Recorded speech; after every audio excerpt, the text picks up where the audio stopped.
বন্ধুরা এখানে মিঠুন আসবে বলেছিল, সেখানে মিঠুন আসেনি। সবাইকে এতগুলো খালি বোকা বানিয়ে দিল, বোকা বানানো হয়েছে এতগুলো পাবলিককে। মিঠুন আসে,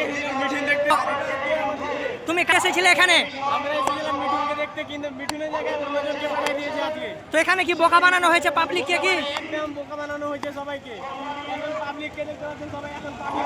তো তুমি কি বলতে চাও? বিজেপি জিতুক ইয়া হারুক? বিজেপি একদম হারুক। এখানে বিজেপি সরকার আসতে না আসাই ভালো, কেন কি এখানে বিজেপি সরকার না আসাই ভালো।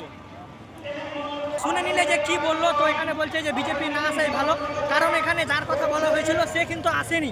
অন্যজনের কথা বলে পাবলিককে বোকা বানানো হয়েছে। তোমরা বুঝতে পারছো, এতগুলো পাবলিক সবাইকে বোকা বানানো হয়েছে। এখানে অনেক পাবলিক আছে, যা হয়তো আমার ভয়েসটা ক্লিয়ার যাচ্ছে না, তবুও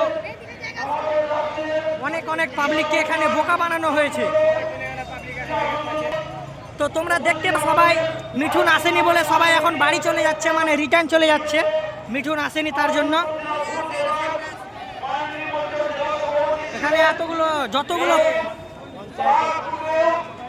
যতগুলো পাবলিক আছে সবাইকে ফুললি বোকা বানানো হয়েছে। এই জায়গায় আছে